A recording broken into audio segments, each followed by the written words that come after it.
ঘন্টার চেষ্টায় শাহজালাল বিমানবন্দরের কার্গো ভিলেজের আগুন নিয়ন্ত্রণে, বিমান চলাচল স্বাভাবিক, তদন্ত কমিটি গঠন।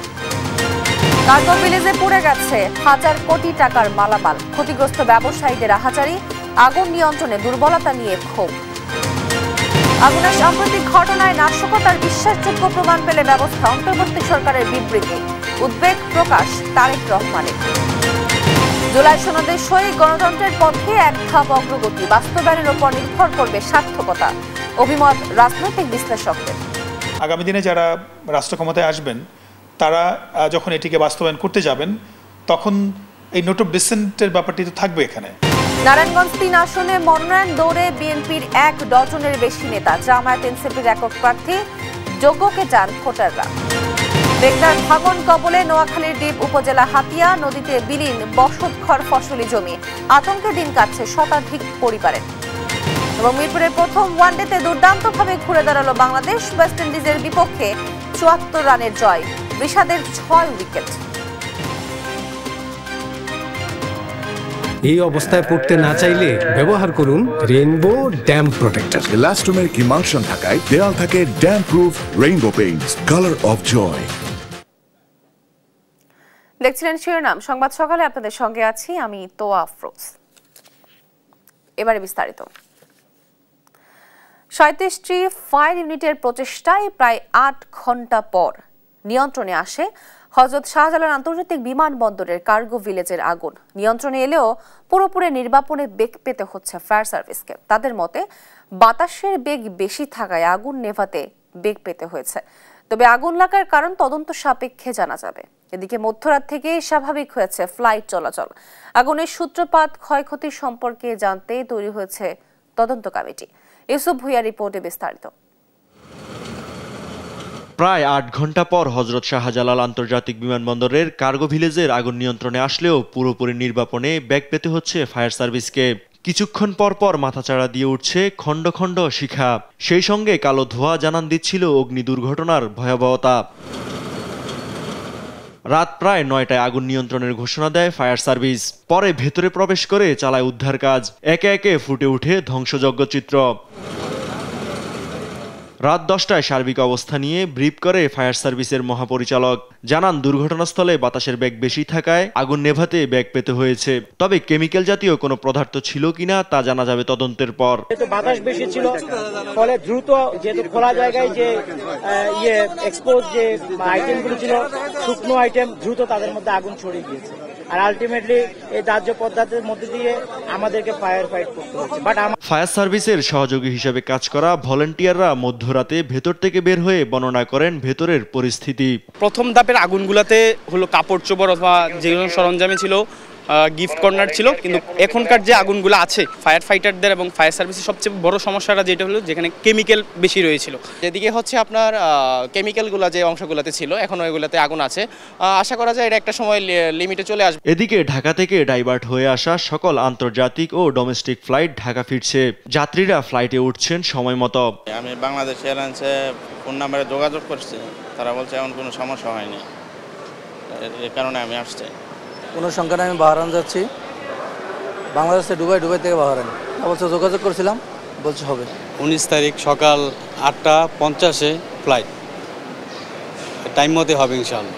বেসামরিক বিমান চলাচল কর্তৃপক্ষ জানিয়েছে আপাতত সব উড়োজাহাজ নিরাপদ রয়েছে, তবে কিভাবে আগুনের সূত্রপাত তা এখনও জানতে পারেনি কর্তৃপক্ষ।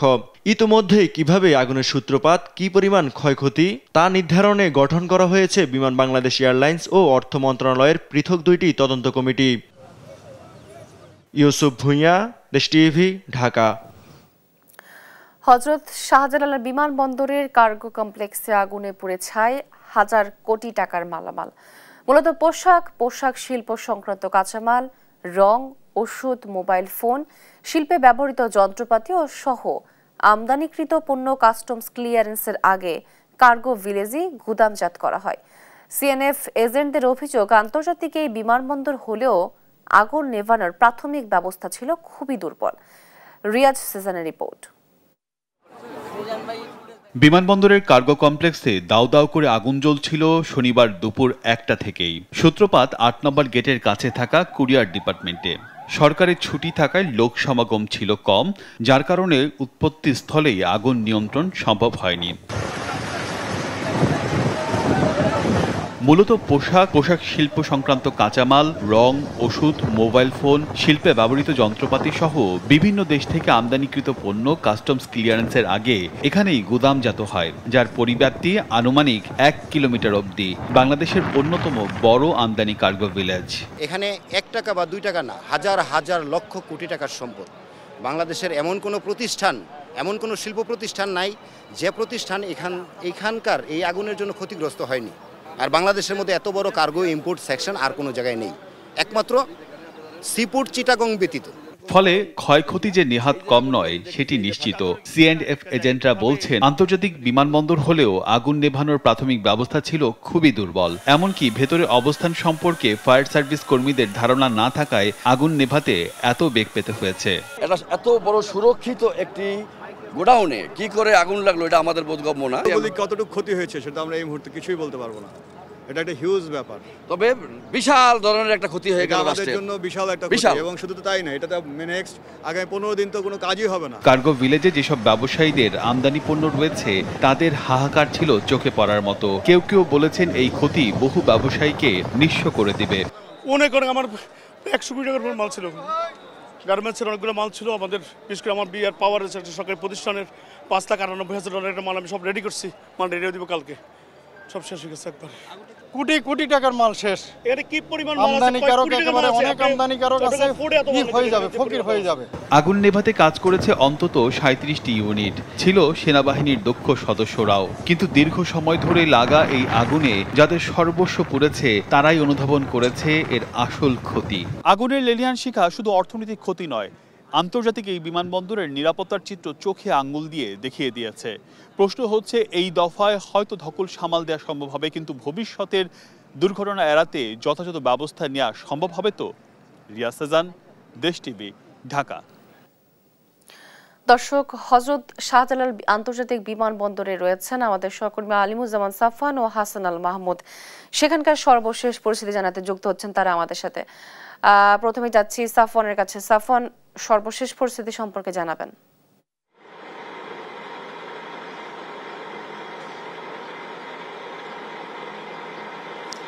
তোয়া টানা 18 ঘন্টা আসলে পেরোতে চললো। তো ফায়ার সার্ভিসের যে কার্যক্রম সেটি কিন্তু আমরা এখনও দেখতে পাচ্ছি। গতকাল থেকে প্রায় 37টি ইউনিট তারা আপ্রাণ চেষ্টা করে বিমানবন্দরের যে কার্গো টার্মিনালের যে অগ্নিকাণ্ড সেটি তারা নিয়ন্ত্রণ করেছে। তবে এখনও কিন্তু দেখতে পাচ্ছি যে ফায়ার সার্ভিসের যারা কর্মীরা তারা কাজ করে যাচ্ছে, এবং পাশাপাশি অন্যান্য যে সংস্থা এয়ারপোর্টে রয়েছে, এয়ারপোর্টে কিন্তু নিজস্ব ব্যবস্থা রয়েছে অগ্নি নির্বাপনে, তারাও কিন্তু সাহায্য করছে। তো গতকাল যেটি জানাচ্ছিলাম যে এয়ারপোর্টের কার্গো টার্মিনালের বাইরের বেশ কিছু দেয়াল কিন্তু ভেঙে ফেলা হয়েছে ফায়ার সার্ভিসের কাজের সুবিধার্থে, এবং সেখান থেকেই তারা এখন প্রবেশ করছে। পাশাপাশি অভ্যন্তরীণ যে আমদানি কার্গো কমপ্লেক্স রয়েছে সেখানেও বেশ কিছু গেট রয়েছে ভেতরে প্রবেশের জন্য। যদিও কালকে এগুলোর ফায়ার সার্ভিস যখন প্রাথমিকভাবে যখন এই জায়গা থেকে প্রবেশ করার চেষ্টা করছিল, সেখানে তাদের কিছুটা বাধার সম্মুখীন হতে হয়েছে। তবে আজকে দেখতে পাচ্ছি যে তারা কিন্তু একেবারে এয়ারপোর্টের বাইরে থেকে ভেতরে প্রবেশ করে তাদের যে কার্যক্রম তারা পরিচালনা করছে। এখনও কিন্তু দেখতে পাচ্ছি যে ধোঁয়া কিন্তু বাইরে থেকে আমরা স্পষ্ট লক্ষ্য করছি, এবং কিছুক্ষণ আগে আমরা দেখতে পেয়েছিলাম যে ভেতরে এখনো কিছু কিছু জায়গায় আসলে আগুন জ্বলছে। তো একেবারে পুরোপুরি যে নির্বাপনের বিষয়টি সেটি কিন্তু এখনো আসলে সম্ভব হয়নি। এখানে কাজ করে যাচ্ছেন ফায়ার সার্ভিসের কর্মীরা, পাশাপাশি বাংলাদেশ সেনাবাহিনীকেও আমরা দেখতে পাচ্ছি, বিমান বাহিনী তারা সার্বিকভাবে তাদেরকে সাহায্য সহযোগিতা করছে। এবং এই এয়ারপোর্টের 8 নম্বর গেট সংলগ্ন যে এলাকাটি রয়েছে সেটি কিন্তু পুরোপুরি আইন শৃঙ্খলা রক্ষাকারী বাহিনীর চারিপাশ দিকে তারা আসলে দায়িত্ব পালন করছেন। ভেতরে আসলে এই কাজে যাতে কোনো ধরনের ব্যাঘাত না ঘটে, এবং সরকারের পক্ষ থেকে একবারে সর্বোচ্চ যে গুরুত্ব সেটি তারা দিয়েছেন এই ঘটনায়। এবং বলছিলাম যে ব্যবসায়ীরাও কিন্তু আসলে অপূরণীয় যে ক্ষতি সেটির মুখে তারা পড়েছে। সকালে আমরা খুব একটা ব্যবসায়ী আমরা খুব দেখতে পাইনি, তবে এখানে যারা স্থানীয় রয়েছেন তারা বলছেন যে ভেতরে যত মালামাল রয়েছেন সব কিছুই আসলে পুরো একেবারে ছাই হয়ে গেছে। তো তদন্ত কমিটি আজ থেকেই কাজ করার কথা রয়েছে। তারা আসলে এই ঘটনার পেছনে যে কারণ সেটি তারা উদ্ঘাটন করবেন। সেই অনুযায়ী 3টি কমিটি আমরা এখন পর্যন্ত জানতে পেরেছি যে বিমান বাংলাদেশ এয়ারলাইন্স, অর্থ মন্ত্রণালয়ের পাশাপাশি এয়ারপোর্ট কর্তৃপক্ষ তারা কিন্তু এই তদন্ত কমিটিগুলো গঠন করেছেন এই অগ্নিকাণ্ডের আসলে কারণ খুঁজে বের করতে। এবং পাশাপাশি এখানকার যারা সংস্থা রয়েছেন তারা নিজেরা আসলে চেষ্টা করবে যে অগ্নিকাণ্ডের পেছনে আসলে কোনো কারণ থাকলে সেটি তারা খুঁজে বের করবে। এবং শাহজালাল বিমানবন্দরে যে ফ্লাইট শিডিউল যেটি রয়েছে সেটি কিন্তু গতকাল একেবারে ভেঙে পড়েছিল, যেহেতু বিমানটি প্রায় 6 থেকে 7 ঘন্টা বন্ধ ছিল বিমানবন্দরের সব কার্যক্রম। তো আসলে যাত্রীদেরও আসলে বেশ ভোগান্তি হয়েছে। কিছু কিছু ফ্লাইট চট্টগ্রাম, সিলেট, সৈয়দপুর বিমানবন্দর পাশাপাশি বাংলাদেশের বাইরে কলকাতায় আসলে বিমানগুলো ডাইভার্ট করা হয়েছে এবং সেই বিমানগুলো কিন্তু ইতিমধ্যে আসলে ফিরতে শুরু করেছে। প্রায় বেশিরভাগ বিমান কিন্তু ইতিমধ্যেই ফিরেছে। তবে এই যে শিডিউল যে বিপর্যয় ঘটেছে সেটি কিন্তু স্বাভাবিক হতে এখনো সময় প্রয়োজন। তো যাত্রীদের মধ্যেও কিন্তু আসলে বেশ আশঙ্কা বা উদ্বেগ আসলে যেটি কাজ করছে। তো সবকিছু মিলিয়ে এয়ারপোর্টের যে অগ্নিকাণ্ডের ঘটনা সেটি আসলে নিয়ন্ত্রণের চেষ্টায় আসলে ফায়ার সার্ভিস সহ অন্যান্য যারা কর্তৃপক্ষ সবাই কিন্তু একসঙ্গে কাজ করে যাচ্ছে। তো আমরা যেতে চাই এখন আমাদের আরেকজন সহকর্মী হাসান মাহমুদের কাছে। হাসান মাহমুদ আছেন যে বিমানবন্দরের যে টার্মিনালগুলো, টার্মিনাল 1 ও 2, সেখানে খোঁজখবর রাখছেন যাত্রীদের। তো হাসান, যাত্রীদের সর্বশেষ কি পরিস্থিতি, যাত্রীরা কি বলছেন আপনাকে, শিডিউল বিপর্যয় আসলে কতটুকু আসলে রোধ করা গেছে এবং এখন কি পরিস্থিতি?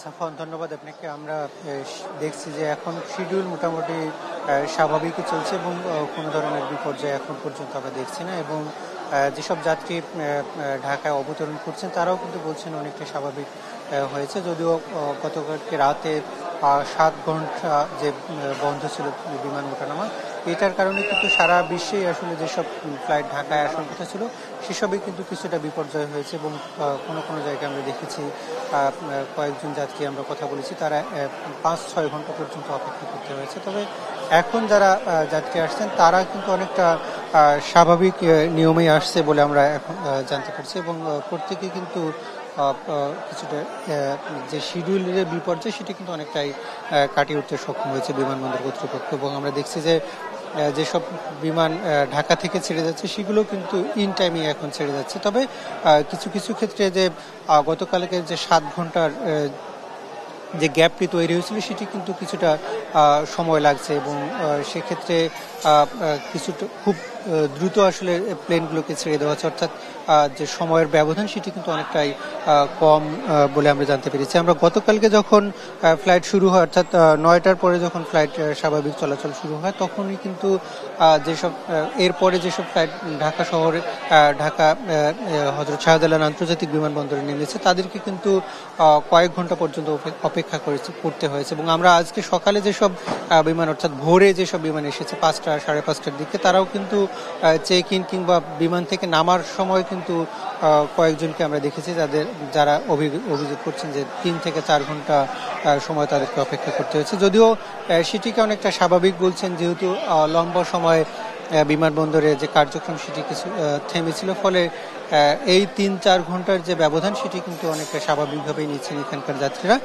তবে এখন যারা নামছেন তারা কিন্তু ঠিক ইন টাইম এই শাহজালাল আন্তর্জাতিক বিমানবন্দর অবতরণ করছেন এবং ইমিগ্রেশনের যেসব কাজ থাকে সেগুলো কিন্তু দ্রুত শেষ হচ্ছে এবং ভিতরে যাত্রীদের যে ভিড় সেটি কিন্তু আমরা দেখতে পাচ্ছি না বলে স্বাভাবিকভাবে যারা এখানে আসছেন তারা বলছেন। এবং এখন অন্তত স্বাভাবিক, তবে এই কিছুটা যে গতকালকে যে বিপর্যয় কমানোর জন্য কিছুটা কিন্তু সময়ের রিশিডিউল করা হচ্ছে এবং অনেকেই 1-1.5 ঘন্টা পরে ঢাকা থেকে যেগুলো বিমান যাচ্ছে সেগুলো কিন্তু কিছুটা দেরিতে যাচ্ছে। তবে অনেক বিমান আবার যেগুলো বিশেষ করে ইউরোপের যেসব ফ্লাইট সেগুলো কিন্তু অনেকটা স্বাভাবিক যাচ্ছে। মধ্যপ্রাচ্যের যেসব ফ্লাইট সেগুলো কিন্তু কিছুটা লেট হচ্ছে আমরা এখন পর্যন্ত জানতে পেরেছি। তো এই ছিল আমার কাছে এখান থেকে সবশেষ পরিস্থিতি। তো হাসান এবং সাফওয়ান, আপনাদের দুজনকে ধন্যবাদ। দর্শক, ঢাকার আন্তর্জাতিক বিমানবন্দর থেকে আমাদের সাথে যুক্ত ছিলেন আমাদের সহকর্মীরা। ঢাকার বিমানবন্দরের কার্গো ভিলেজ সহ অন্যান্য স্থানে আগুনের ঘটনায় নাশকতার বিশ্বাসযোগ্য প্রমাণ পাওয়া গেলে ব্যবস্থা নেবে অন্তর্বর্তী সরকার। শনিবার রাত 9:45টার দিকে সরকারের বিবৃতিতে বলা হয়, কোনো অপরাধমূলক কর্মকাণ্ড বা উস্কানির মাধ্যমে জনজীবন ও রাজনৈতিক প্রক্রিয়াকে বিঘ্নিত করার সুযোগ দেওয়া হবে না। দেশের বিভিন্ন স্থানে সম্প্রতি আগুনের একাধিক ঘটনায় জনমনে যে উদ্বেগ সৃষ্টি হয়েছে, অন্তর্বর্তী সরকার তা গভীরভাবে অবগত। নিরাপত্তা সংস্থাগুলো প্রতিটি ঘটনা তদন্ত করছে এবং মানুষের জীবন ও সম্পদ সুরক্ষায় সর্বোচ্চ সতর্কতা অবলম্বন করছে। শাহজালালের কার্গো ভিলেজে আগুনের ঘটনায় গভীর উদ্বেগ প্রকাশ করেছেন বিএনপির ভারপ্রাপ্ত চেয়ারম্যান তারেক রহমান এ ধরনের দুর্ঘটনার কারণ উদ্ঘাটনে পূর্ণাঙ্গ ও স্বচ্ছ তদন্ত অত্যন্ত জরুরি বলেও জানান তিনি। শনিবার নিজের ভেরিফাইড ফেসবুক পেজে দেওয়া এক পোস্টে কথা জানান তিনি। তারেক রহমান বলেন, হযরত শাহজালাল আন্তর্জাতিক বিমানবন্দরের কার্গো কমপ্লেক্সে আগুনের ঘটনায় তিনি উদ্বিগ্ন। ক্ষতিগ্রস্ত সবার প্রতি সমবেদনা জানান তিনি। একই সঙ্গে ফায়ার সার্ভিস, সশস্ত্র বাহিনী এবং অন্যান্য উদ্ধারকর্মীদের সাহস ও দ্রুত পদক্ষেপের প্রশংসাও জানান তিনি।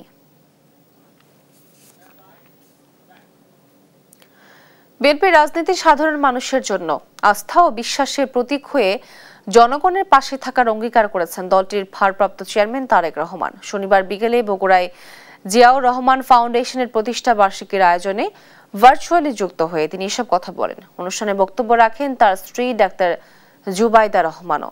সহকর্মী সঞ্জু রায় তথ্য ছবিতে জানাচ্ছেন আপন আপু। জিয়াউর রহমান ফাউন্ডেশনের ২৬তম প্রতিষ্ঠা বার্ষিকীতে বগুড়ায় আয়োজন হয় দিনব্যাপী স্বাস্থ্যসেবা ক্যাম্পের। শনিবার সকাল ১০টা থেকে গাবতলীর বাগবাড়িতে শহীদ জিয়াউর রহমান ডিগ্রি কলেজ মাঠে এই কার্যক্রম শুরু হয়। বিকেলে অনুষ্ঠানে ভার্চুয়ালি যুক্ত হন বিএনপির ভারপ্রাপ্ত চেয়ারম্যান তারেক রহমান ও জিয়াউর রহমান ফাউন্ডেশনের ভাইস চেয়ারম্যান ডাক্তার জুবাইদা রহমান। বিএনপির রাজনীতি মানুষের জন্য আর মানব সেবার জন্যই প্রতিষ্ঠা করা হয়েছে জিয়াউর রহমান ফাউন্ডেশন। বিএনপি সরকার গঠন করলে স্বাস্থ্য খাত নিয়ে কি কি পরিকল্পনা রয়েছে তা তুলে ধরেন তারেক রহমান। আমরা হেলথ কেয়ার তৈরি করব। এই হেলথ কেয়াররা সারাক্ষণ তাদেরকে ট্রেনিং দেওয়া হবে, বেসিক অসুখ বিসুখ কিভাবে গ্রামের মা বোনরা যারা সংসার দেখভাল করেন তাদের কাছে গিয়ে পরামর্শ দিবে যে কিভাবে পরিবারকে সুস্থ রাখতে হবে। সরকার গঠন করতে পারলে আমরা দেশের নারীদের, আমরা যেরকম বলেছি এর মধ্যে আমরা ফ্যামিলি কার্ড দিব। প্রতিটি নেতাকর্মীকে মানুষের সেবায় নিয়োজিত থাকার আহ্বান জানান বিএনপির ভারপ্রাপ্ত চেয়ারম্যান। বলেন, বিএনপির লক্ষ্য আস্থা ও বিশ্বাসের প্রতীক হিসেবে মানুষের পাশে থাকা। আমরা সাধারণ মানুষের পাশে তাদের আস্থার প্রতীক, তাদের বিশ্বাসের প্রতীক হিসেবে যাতে আমরা দাঁড়াতে পারি। আমরা আমাদের প্রত্যেককে আজকে জনগণের সেবক হিসাবে আমরা গড়ে তুলতে বদ্ধপরিকর হই। আমরা নিজেদেরকে জনগণের সেবক হিসাবে নিজেদেরকে গড়ে তোলার জন্য শপথ গ্রহণ করি। এটিই হোক আমাদের আগামী দিনের রাজনীতির শপথ। দিনব্যাপী স্বাস্থ্যসেবা ক্যাম্পে প্রায় ৭,০০০ মানুষকে চিকিৎসা সেবা প্রদান করা হয়। আপন আপু, নিউজ ডেস্ক, দেশ TV.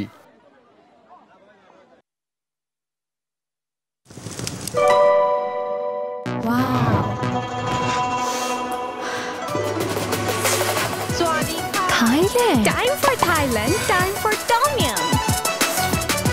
Introducing Doodles. Tom Yum Shrimp Doodles. Doodles খান নাই তো noodles খান নাই।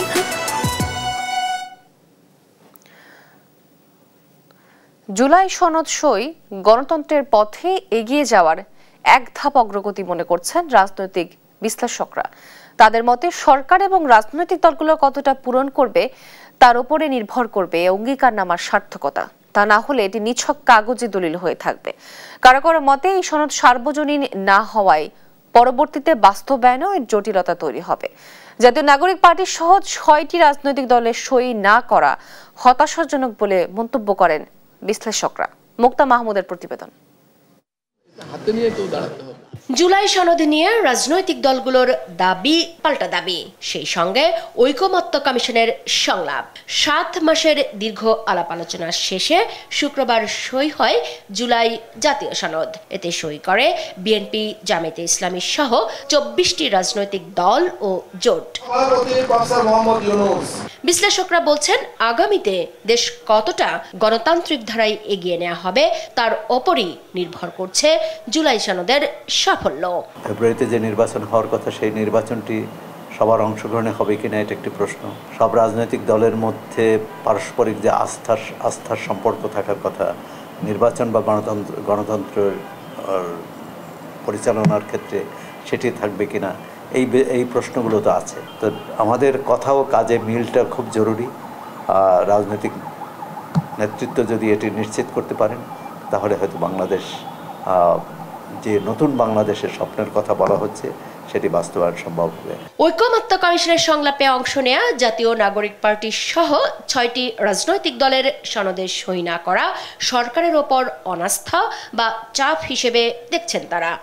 এনসিপিকে বাদ দিয়ে এটা করাটা আমার কাছে মনে হয়েছে যে হয়তোবা আমরা সেই ঐকমত্যে পৌঁছে পৌঁছানোর দ্বার প্রান্তে এসেও আমরা সেটা করতে, এটা আমি আশা করি তারাও এটা উপলব্ধি করে আগামীতে তাদের সহযোগিতা এটাতে থাকলে এটা আমরা উপকৃত হব। কেউ কেউ অবশ্য বলছেন জুলাই সনদে জনমানুষের আকাঙ্ক্ষা পূরণ হয়নি। তো এখানে আসলে বৃহত্তর ঐক্য দরকার, যতটা সম্ভব রাজনৈতিক যে মত পথ আছে সবাইকে বাংলাদেশের ফিউচার নিয়ে একমত হতে হবে। সনদের যেসব বিষয়ে আপত্তি আছে তা আলোচনার মাধ্যমে সমাধান সম্ভব বলে মনে করেন বিশ্লেষকরা। তবে যথাসময়ে নিষ্পত্তি না হলে তা সনদ বাস্তবায়নে বাধা হয়ে দাঁড়াতে পারে। যেগুলো বিতর্ক তৈরি করতে পারে বা বিতর্ক ইতিমধ্যে তৈরি করেছে সেগুলো যদি সংযোজন বিয়োজনের মধ্য দিয়ে পরিমার্জন করা হয় তাহলে আমরা আশা করি যে এটি আগামী দিনে বাংলাদেশ পরিচালিত হওয়ার একটা দলের হিসাবে সামনে আসবে। একটি প্রশ্ন থেকে যাচ্ছে যে আগামী দিনে যারা রাষ্ট্র ক্ষমতায় আসবেন তারা যখন এটিকে বাস্তবায়ন করতে যাবেন তখন এই নোট অফ ডিসেন্টের ব্যাপারটি তো থাকবে এখানে, এবং তারা যে দ্বিমত করেছেন এখানে সেটিও কিন্তু থাকবে। ফলে আমরা আসলে একটি সার্বজনীন ডকুমেন্ট আমরা প্রডিউস করতে পারি নাই। সংশয় শঙ্কা কাটিয়ে জুলাই সনদ বাস্তবায়নে একসঙ্গে কাজ করবে সব দল, এমনটাই প্রত্যাশা সবার। আমাদের মুক্তা মাহমুদ, দেশ টিভি, ঢাকা। নারায়ণগঞ্জ 3 আসনে দলীয় মনোনয়ন পেতে গণসংযোগ করছে 1 ডজনেরও বেশি বিএনপি নেতা। এই আসনে জামায়াত এনসিপির একক প্রার্থী চালাচ্ছে প্রচার। আর কোনো চাঁদাবাজ দখলবাজ নয়, যোগ্য প্রার্থীকেই বেছে নিতে চান ভোটাররা। বিলাল হোসাইনের তথ্য চিত্রে বিস্তারিত জানাচ্ছেন ফারজানা আফরোজ টুম্পা। প্রাচীন বাংলার রাজধানী সোনারগাঁও ও সিটি কর্পোরেশনের সিদ্ধিরগঞ্জ অঞ্চলের 10টি ওয়ার্ড নিয়ে নারায়ণগঞ্জ 3 আসন। বিগত 10টি জাতীয় সংসদ নির্বাচনে এ আসনে বিএনপি 4 বার, জাতীয় পার্টি 4 বার এবং আওয়ামী লীগ 2 বার জয় পেয়েছে। ভোটাররা বলছেন সোনারগাঁওয়ে গ্রামীণ জনপদের তেমন উন্নয়ন হয়নি, পরিবর্তন ঘটেনি স্বাস্থ্য শিক্ষার, বরং বেড়েছে দখলবাজ চাঁদাবাজদের দৌরাত্ম্য। সেই সঙ্গে ঝুট ব্যবসা নিয়ে চলে আধিপত্য। তাই এবার শান্তিপ্রিয় ও মানবাধিকার নিশ্চিত করবে এমন প্রার্থীকেই বেছে নিতে চান ভোটাররা। সুশীল সমাজ গঠন করবে, মাত্র মাদক মুক্ত দেশ, সন্ত্রাস মুক্ত, চাঁদাবাজ মুক্ত দেশ গঠন করবে। শান্ত সুষ্ঠু ভদ্র আমরা এটাই চাই। আসন্ন নির্বাচন ঘিরে দলীয় প্রচার বাড়িয়েছেন বিএনপির 1 ডজনের বেশি মনোনয়ন প্রত্যাশী। মনোনয়ন দৌড়ে টিকে থাকতে তাদের মাঝে প্রকট হচ্ছে অভ্যন্তরীণ কোন্দল ও বিভক্তি। বিএনপির মনোনয়ন প্রত্যাশীরা বলছেন ত্যাগী ও ফ্রেশ ইমেজ বিবেচনায় প্রার্থী মনোনয়ন দিলে তাকেই বেছে নেবেন এলাকাবাসী। কেউ নির্বাচিত হয়ে রাজা হয়ে যাবে, আর যারা নির্বাচিত করে দিবে তারা প্রজা হয়ে যাবে, তাদের আর মূল্য থাকবে না। সেই রাজা প্রজার রাজনীতি আর বাংলাদেশে ফিরে আনতে আমরা চাই না। ইনশাআল্লাহ আমার দল আমাকে মূল্যায়ন করবে। আমরা সোনারগাঁয়ের সন্তান, সোনারগাঁয়ের প্রতি আমাদের আলাদা একটা মায়া আছে। জাতীয় সংসদ সহ সকল স্থানীয় পরিষদের যে নির্বাচনগুলি আছে, জনপ্রতিনিধিগুলি মেধার ভিত্তিতেই মনোনয়ন দিতে হবে। এ আসনে মনোনয়ন পেয়ে মাঠে সরব জামায়াত, এনসিপি, গণ অধিকার পরিষদ ও ইসলামী আন্দোলনের নেতারাও। আগামী নির্বাচনে জয়ের ব্যাপারে প্রত্যাশী সম্ভাব্য প্রার্থীরা। এই জায়গাগুলোতে আমি খুব নিবিড়ভাবে, খুব নীরবে কাজ করে সোনারগাঁয়ের মানুষকে প্রশান্তির জায়গাটা নিশ্চিত করতে চাই। উদ্যমী নতুন কেউ এসে আমাদের যে আশা আকাঙ্ক্ষাগুলো ছিল সেগুলো বাস্তবায়নে একজন দৃঢ়ভাবে কাজ করবে, এটা জনগণের প্রত্যাশা, এবং আমি বিশ্বাস করি আমি তাদের সেই আশা প্রত্যাশা পূরণে। এদিকে লেভেল প্লেইং ফিল্ড নিশ্চিত করে নির্বাচন উৎসবমুখর ও সুষ্ঠু করতে প্রস্তুতি নিচ্ছে নির্বাচন কমিশন। আচরণবিধি লঙ্ঘিত হলে এটার জন্য আমরা প্রত্যেকটা ধারা অনুসারেই তাদেরকে আইনি আওতায় আনা হবে। এ বিষয়ে আমাদেরকে অনেক সতর্কবার্তা আমরা পেয়েছি ইতিমধ্যে। এ আসনে মোট ভোটার 5,83,952 জন। ফারজানা আফরোজ টুম্পা, নিউজ ডেস্ক, দেশ টিভি। মেঘনার পানি বাড়ায় তীব্র ঢেউয়ে ভাঙন দেখা দিয়েছে নোয়াখালীর হাতিয়া দ্বীপে। বিলীন হয়ে গেছে বহু স্থাপনা সহ ফসলি জমি।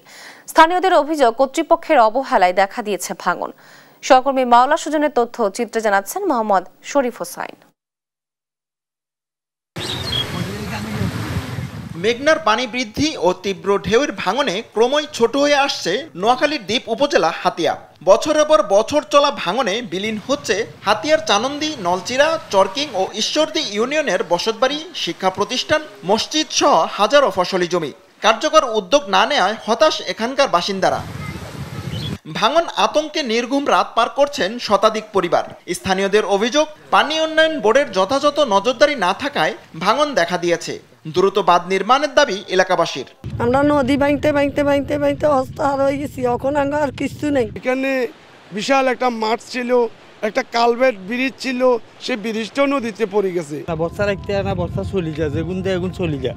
তো এগুলো হরিবে তো যদি বলক দিত তাহলে মোটামুটি আমাদের এই নদীটা ঠিক রাস্তাঘাট বা বাজার এগুলো টিকতো।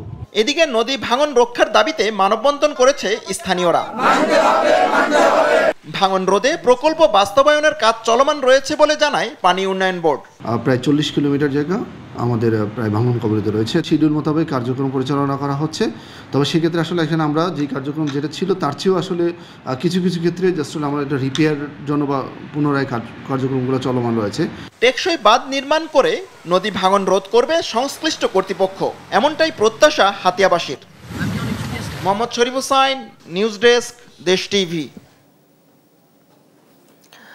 বাউল সম্রাট ফকির লালন সাইজির ১৩৫তম তিরোধান দিবসের ৩ দিনের অনুষ্ঠানের শেষ দিন আজ। শনিবার দুপুরে পূর্ণ সেবার মধ্য দিয়ে শেষ হয়েছে সাধু সঙ্গের মূল আনুষ্ঠানিকতা। এরপর থেকে সাইজির আখড়া বাড়ি ছেড়ে যেতে শুরু করেছেন সাধু বাউলেরা।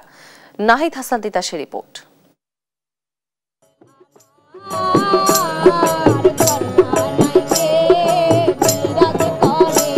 গানের মতোই অদেখাকে দেখার বাসনা নিয়ে যে সাধুর হাট বসেছে তাতে আজ ভাঙনের সুর।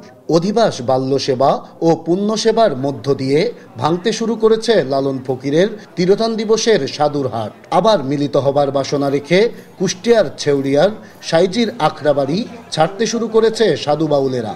যে সাইজির ধামে যে আমরা আসছিলাম অনেক আশা নিয়ে হাসতে হাসতে, এখন যেতে হবে কান্তি কান্তি। দিন এই প্রাণ পাখিটা থাকবে, আমরা যেন পাখির এই সাইজির সেবা করে যেতে পারি এবং মানুষের মধ্যে যেন সত্যটা প্রচার করতে পারি। শেষ দিনেও লালনের ভক্ত অনুসারীদের পদচারণায় মুখরিত সাইজির আখড়া বাড়ি। লালন দর্শনে খুশি তারা। আমার লালনে এসে খুব ভালো লাগছে। এখানে আমি এর আগেও একবার এসেছি, এবার মেলাতে এসে অনেক ভালো লাগছে। অনেক ভালো লাগতেছে। অন্যান্য বছরের তুলনায় এবছর অনেক বেশি মানুষের সমাগম এবং সবচেয়ে বড় ব্যাপার ধর্ম বর্ণ সবশেষে মানুষই যে পরম ধর্ম সেটাই প্রমাণ। আসলে লালন মানে আত্মার শান্তি, আত্মার খোরাক। আমি দেখলাম সংসার আর ভোজবাজির পোকা। আর এই লালনের আখড়া বাড়িতে আসতে পেরে উৎফুল্ল বিদেশিরাও, মজেছেন লালন প্রেমে। Lalon Chak Festival is great culture for Bangladesh. We have great culture. It's very interesting for foreign people. A lot of foreign people come this place. This very great festival, very interesting for me. Thank you for organization. It's very good. Спасибо, Бангладеш. Очень хороший праздник, очень интересно. Мы первый раз тут находимся, и нам очень сильно нравится. Very good. Very good.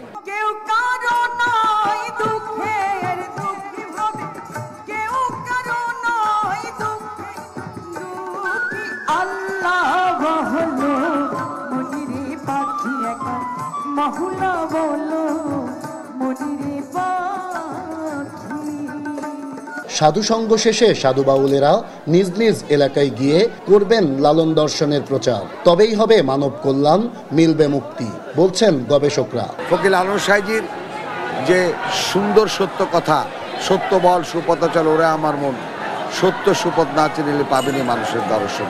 তাই সত্যের সত্যটুকুই যেন এই আধুনিকায়নের যুগে যান্ত্রিকময় জীবনে একমাত্র ভরসা।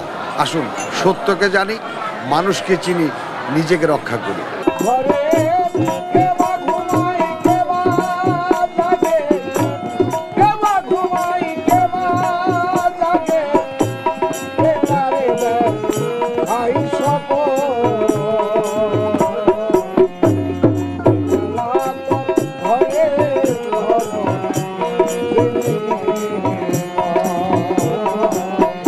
দিনের জমজমাট এই আয়োজন শেষ হচ্ছে আজ সন্ধ্যায়। নাইদা সান্তিতাস, দেশ টিভি, কুষ্টিয়া।